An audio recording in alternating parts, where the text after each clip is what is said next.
Broke. You're 19, standing at the register at Harmon's Grocery, sliding a SNAP card through the reader while a cashier you'll never know the name of watches the total climb. Off-brand cereal, the cheapest ground beef, and settles into an expression that isn't cruel exactly. It's just decided. You already know the word for what she's decided. Broke. Not a description, a category applied in about 2 seconds based on nothing but a card and a total. She doesn't say anything. She doesn't have to.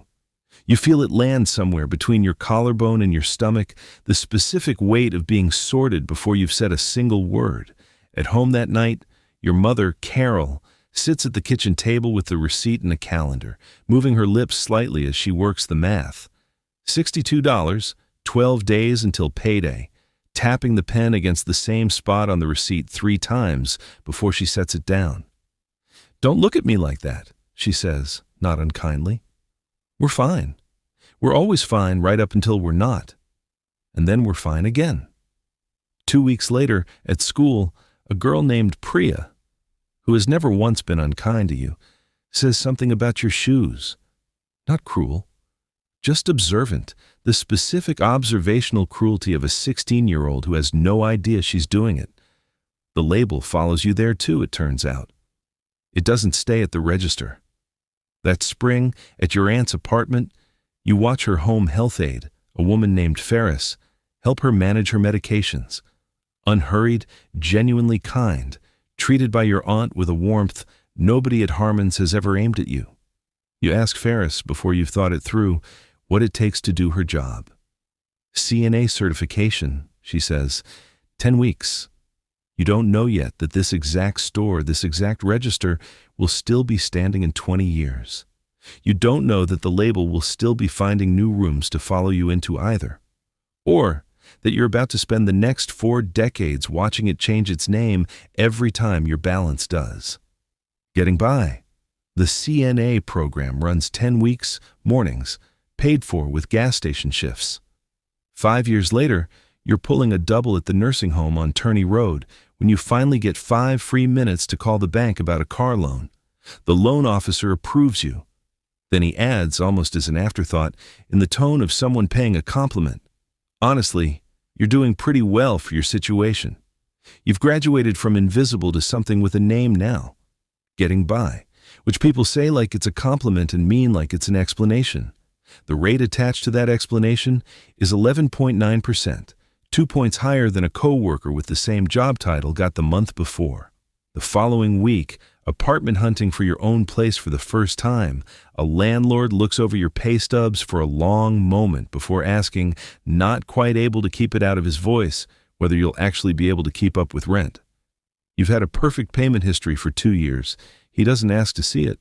The label already answered the question for him before you opened your mouth.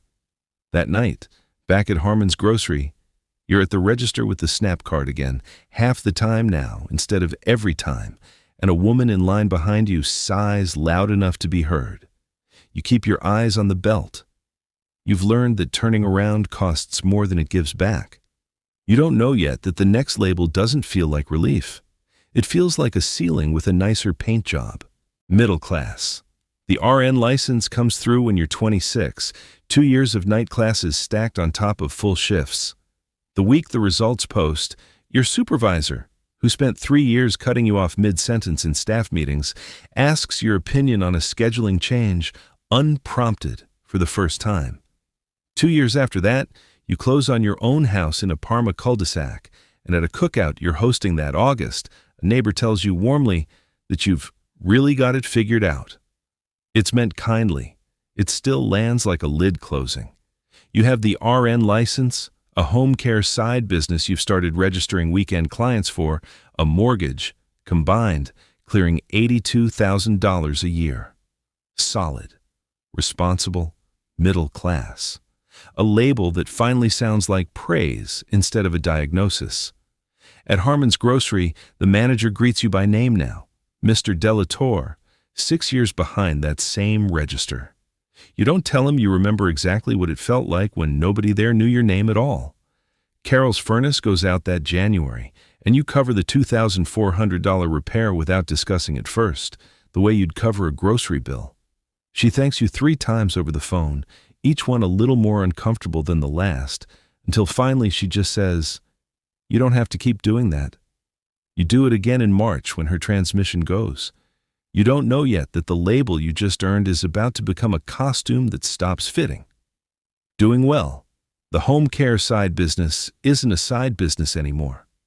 You've incorporated it, Harborview Home Health Partners, named for the street you grew up 2 blocks from. And by 38, you've got 11 employees covering 3 counties. At a Chamber of Commerce mixer that spring, business owners who wouldn't have returned your call 5 years ago now introduced themselves first. The label has upgraded again. Successful, doing well, you've made it. And it arrives before your name does now, in rooms full of people who've never met you.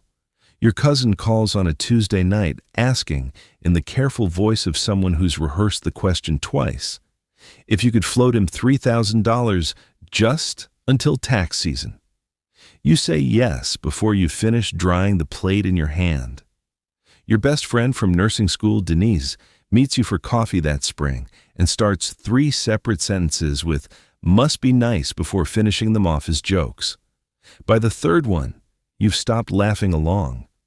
At Harmon's, you run into your old CNA supervisor who tells the woman next to her, not quite quietly enough, that you were always the ambitious one. True, maybe. But it doesn't sound the way it did at 19, back when ambitious meant restless and unrealistic and a little bit of a problem. You don't know yet how much heavier rich is going to feel than successful ever did. Rich. The growth equity deal closes when you're 44, a 30% stake in Harborview to a regional healthcare fund. Your net worth clears $6 million the afternoon you sign. That spring, at a fundraiser for the nursing home on Turney Road, the one where you pulled doubles at 24. 3 different people ask you, in 3 slightly different versions of the same sentence, what kind of car you're driving these days. Nobody says the number out loud. They don't have to. It's in the question about the car. At a holiday gathering that December, your cousin, the same one you floated $3,000 6 years earlier, makes a pointed, half-joking comment about some people not needing to worry, and the table goes quiet for exactly as long as it takes someone to change the subject. Back at Harmon's Grocery, buying the same groceries you've always bought, a cashier you don't recognize watches your cart the way that first cashier watched yours 25 years ago. Except this time, what she's deciding isn't that you're beneath her.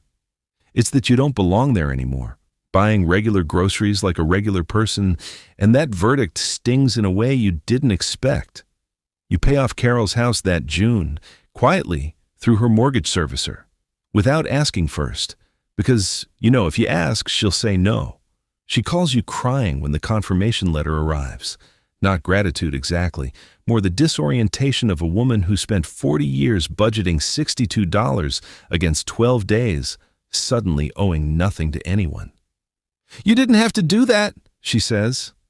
"I know," you tell her. "I wanted to see what it felt like to be able to." You don't know yet that the next label doesn't invite envy. It removes you from the room envy happens in. Wealthy Harborview goes national the year you turn 51. Contracts in 14 states. A private banker calls you on a Wednesday before you've ever called the bank yourself, introduces herself as your new relationship manager, and mentions she's already had you seated at a table near the front for the Hospital Foundation's gala that Saturday. Your net worth crosses $45 million that year. Nobody says the word wealthy directly to your face, but it's in the seating chart and in the way a certain smile arrives 1 beat too fast when you walk into a room. At the gala, a woman you've met exactly once spends 4 minutes on pleasantries before mentioning, almost as an aside, that her son is looking for an internship. Carol's hip starts bothering her that winter, and you hire her a home health aide out of your own pocket. Someone from a competitor's agency deliberately, because you don't want her file anywhere near your own company's system. 20 years after you sat across from Ferris taking notes on how to hold someone's arm during a transfer, You're the one paying for that exact service for the woman who raised you. You still drive yourself to Harmon's Grocery most Sundays, mostly because it's the one place left where almost nobody knows what you're worth. The manager who used to know your name retired 2 years ago. The new one doesn't recognize you as anything but a person with a full cart, and that anonymity has become the most valuable thing the store has ever sold you. You don't know yet that the final label is going to take even that away. Elite Harborview is acquired outright the spring you turn 58. Your net worth lands north of $260 million. A journalist covering the deal describes you in one sentence as someone who built an empire from nothing.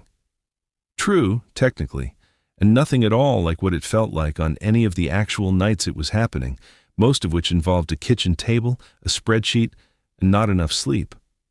At a fundraising dinner that October, a glass of wine sweating untouched in your hand, a woman you've met exactly once tells you, warmly, that people like you don't have to worry about anything anymore. You smile the way you've learned to smile at that sentence. You've stopped trying to explain that money removed exactly one category of fear and left every other one fully intact. You're invited onto a hospital foundation board that winter, a seat you didn't apply for so much as get informed of.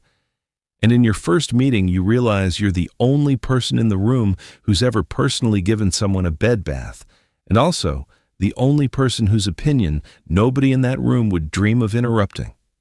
Carol dies in February, quietly in her sleep, in the house you paid off 11 years earlier.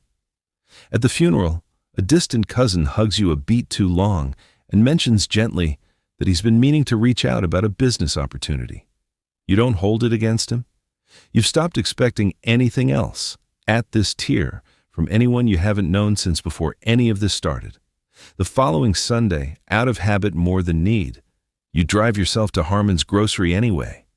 A teenager at the register, maybe 19, taps your card against the reader without looking up.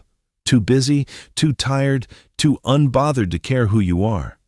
For 4 full seconds standing there, you are not elite. You are not any label at all. You are just a customer waiting for a total. You didn't know at 19, standing where he's standing now, that this was the only label that was ever going to feel like relief. You think of Carol at the kitchen table tapping a pen against a receipt, telling you we're fine right up until we're not, and then we're fine again. She was right about more than she knew. The number changed 7 times over. You never did.